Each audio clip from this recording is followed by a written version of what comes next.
नवनीत। अध्यक्ष महोदय, आपका बहुत बहुत धन्यवाद। संवैधानिक schedule tribes third amendment bill 2022। Sir, हम जो बिल ला रहे हैं और ये थर्ड अमेंडमेंट कर रहे हैं कि दूसरी जातियों की जो मांग बहुत सालों से है, जो यही एसटी में थे, उनको फिर से अपने एसटी इसमें लाकर उनको न्याय देने का काम हमारी ये मंत्रिमंडल कर रहा है। उसके लिए मंत्री जी का दिल से बहुत बहुत धन्यवाद करूंगी।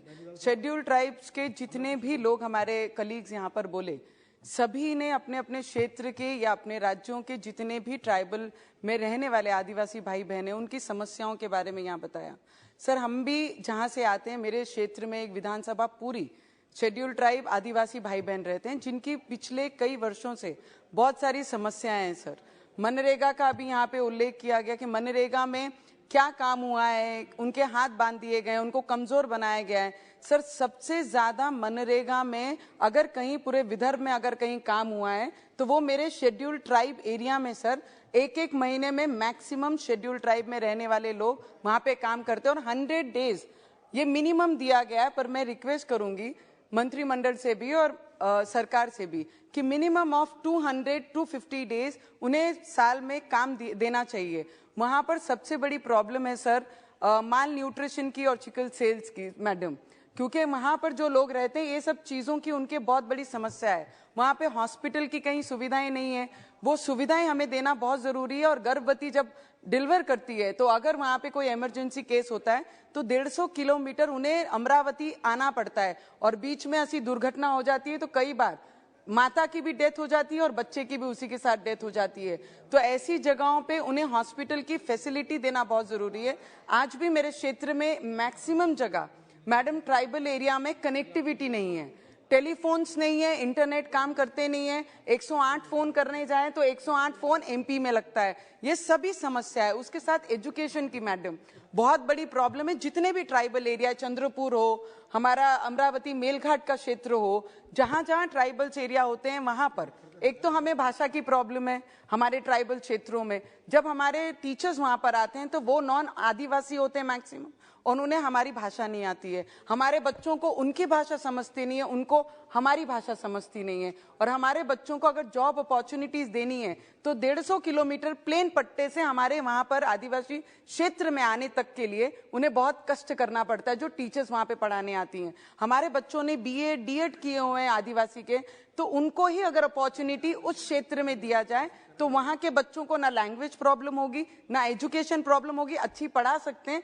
और उन्हें जो राइट देने का काम हमारे पंतप्रधान प्राइम मिनिस्टर जी कर रहे हैं, वो राइट्स देने का काम हम लोग कर सकते हैं। छोटे छोटे इशू हैं, कास्ट सर्टिफिकेट का इशू है sir 2 minutes it's I know हम समर्थन करने के लिए खड़े हैं, पर आदिवासियों की प्रॉब्लम है। अगर समाज को आदिवासी ट्राइबल में लाके उन्हें न्याय देने का काम कर रहे हैं तो उनको जो सुविधाओं से वंचित है उन्हें यहाँ पर रखना हमारा कर्तव्य है। तो मुझे लगता है कास्ट सर्टिफिकेट का जो इशू होता है, उन्हें उतने दूर से हमारे डिस्ट्रिक्ट लेवल पे आके डीएम से मिलकर चप्पलें घस जाती हैं, तभी भी उन्हें उनकी कास्ट सर्टिफिकेट वैलिडिटी मिलती नहीं है। तो ये छोटी छोटी प्रॉब्लम्स अगर हम सॉल्व कर पाएंगे तो मुझे लगता है हमारे आदिवासी भाई बहनों को बहुत न्याय दे पाएंगे। मैडम मंत्री महोदय यहाँ पर बैठे हैं, उनका पुनर्वसन मैडम, पुनर्वसन जब भी हम वहां पे करते हैं, पहले तो हमारे लोग आदिवासी जंगल छोड़कर बाहर सिटी में आने के लिए तैयार नहीं है। अगर वो जंगल छोड़कर प्लेन पट्टे में आते हैं तो उनको जो राइट्स देना चाहिए, घर छोड़ने का जो मुआवजा देते हैं वो 10 लाख रुपए देते हैं। और शहरों में 10 लाख रुपए में आज कहीं पर भी किसी को भी रहना बहुत मुश्किल है। तो उसके लिए पुनर्वसन की जो राशि रहती है उसे डबल ट्रिपल करके उन्हें सुविधा उस चीज की भी देनी चाहिए, तब जाके वो अपने घर, अपना जंगल, अपना प्यार छोड़कर वो शहरों में आएंगे। तो उसके लिए भी हम लोगों ने सोचना चाहिए मैडम। और मेडिकल इश्यूज बहुत ज्यादा हैं जो मैंने बताए हैं, और फार्मर्स के issue, last 1 minute sir, just 1 minute, किसानों के मुद्दे हैं मैडम। जब ट्राइबल क्षेत्र में हम जब रहते हैं तो वहां पर जितनी भी जगहें हैं वो फॉरेस्ट में आती हैं। फॉरेस्ट से हमको वो दी गई हुई जगहें कि यहाँ पे रहना बसरा करने के लिए आपको इतनी जगह हम देते हैं और उसमें आप खेती कर सकते हैं।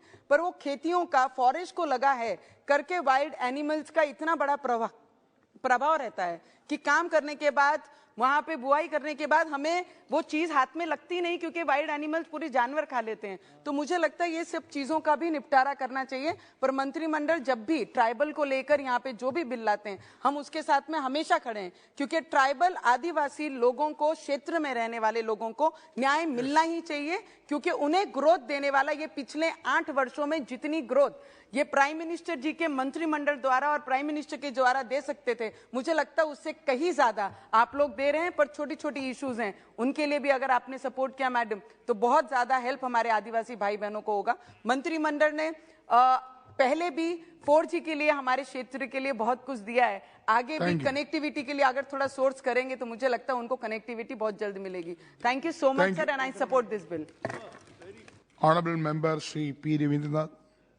Honorable members, those who are spoken yesterday, do not repeat same points today. Sir, thank you very much, sir.